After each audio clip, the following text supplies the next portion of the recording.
Ok, bonjour. En fait, sur cette présentation, on va présenter l'interface d'administration destinée essentiellement aux administrateurs, mais à mon avis, c'est pas plus mal aussi aux responsables de savoir ce qui se passe en back-end au niveau de la plateforme réseau st976.fr, qui en fait, rappelons-le, est une plateforme en fait collaborative à destination des services techniques du département de Mayotte. Donc ici, nous allons nous atteler en fait après faire un survol de cette interface en fait d'administration qui en fait est un cloud. Le terme cloud en fait c'est un terme plus market qui fait référence en fait à un espace dédié sur internet qui permet en fait de gérer des services. Ces services pouvant être comme dans notre cas ici la mise en place d'un espace collaboratif pour le client. Le client étant ici les services techniques du département de Mayotte. Donc je vais commencer donc, là, pour accéder à l'interface d'administration. Pour ce faire, il faut aller sur réseau st976.fr et se connecter au port 2083.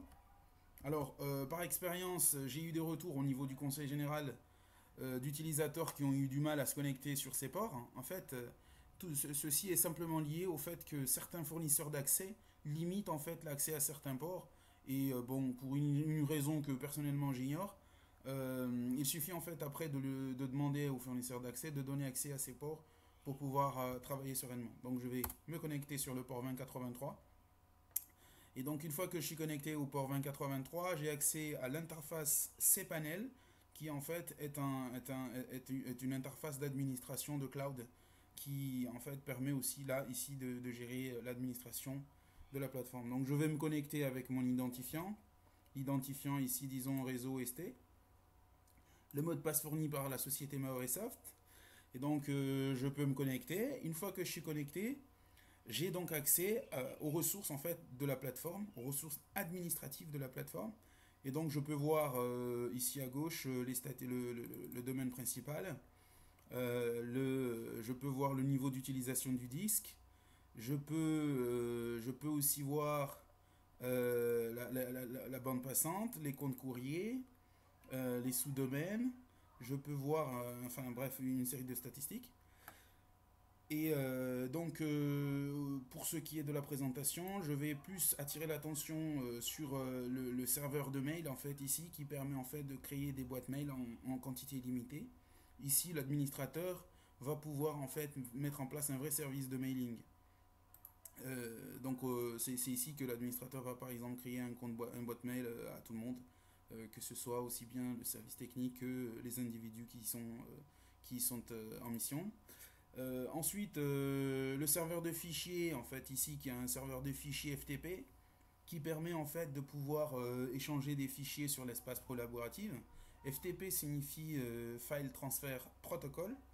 On connaît bien le HTTP, qui est le Hypertext Transfer Protocol, en fait, le protocole de transfert de texte.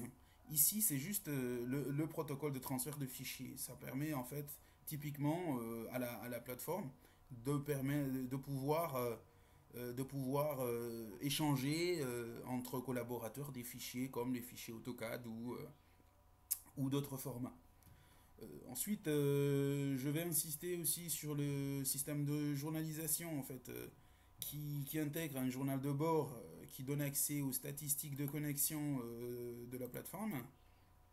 Alors cette interface en fait, elle permet de pouvoir visionner les statistiques sur les fréquentations du site.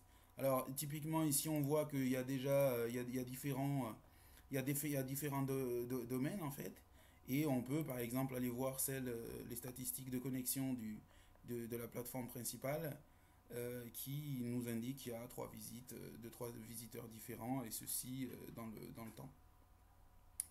Donc voilà.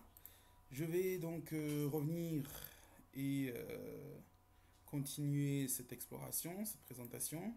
Il y a aussi un service de sécurité, mais ici, bon, il est plus pour des opérations complexes. On peut voir aussi les serveurs de domaine. Ici, l'utilisateur, en fait, l'admin, a la possibilité de créer des sous-domaines de façon à pouvoir en fait structurer les espaces de connexion ou de déploiement des différents applicatifs qu'il a à sa disposition.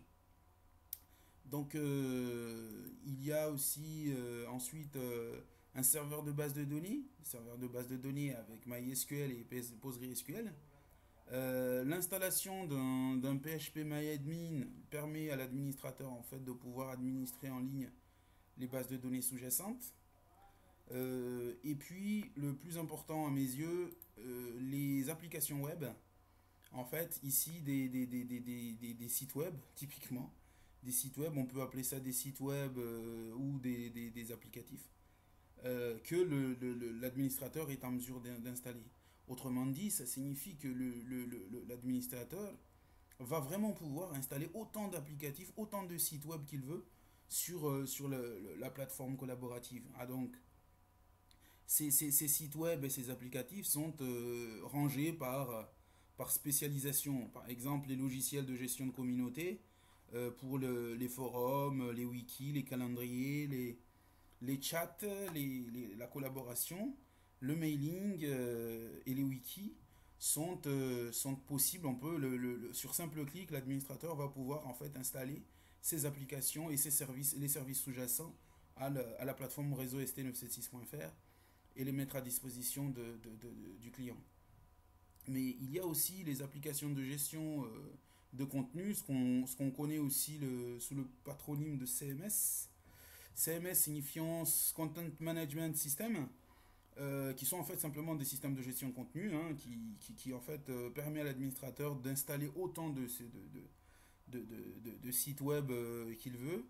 Ces sites web peuvent être des blogs, ça peut être des CMS pour des portails, ça peut être... Donc voilà, l'administrateur a une large gamme d'applicatifs à sa disposition pour en fait façonner et mettre en place une structuration de sa plateforme.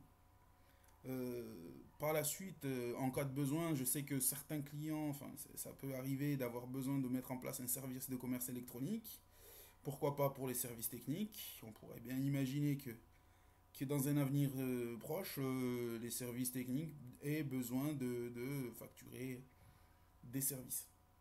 Donc pour ce faire, dans ce cas, l'administrateur a à sa disposition une série d'applicatifs dédiés pour le commerce électronique. Donc ça veut dire que en cas de besoin, la plateforme réseau st976.fr peut mettre en place un véritable service de commerce électronique. Ces applicatifs sont bien connus des développeurs. Ça va de Magento, PrestaShop à des applications moins connues.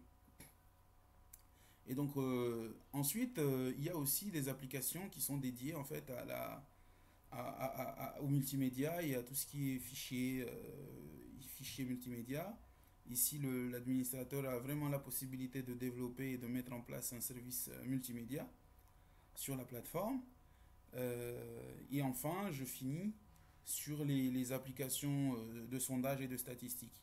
On peut parfaitement imaginer dans un avenir plus ou moins proche que les services techniques aient besoin d'effectuer des statistiques, des analyses statistiques hein, pour les besoins de leur mission. Donc ici, l'administrateur a la possibilité de pouvoir installer ces applicatifs pour ce type de service.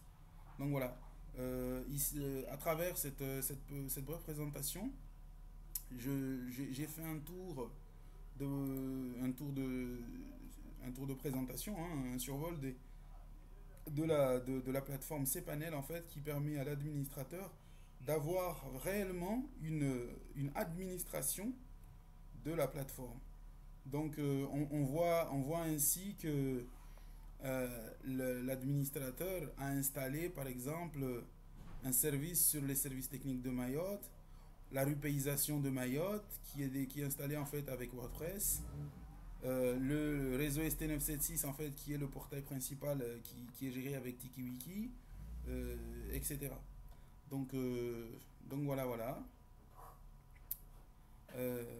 Pour cette première présentation de l'interface d'administration.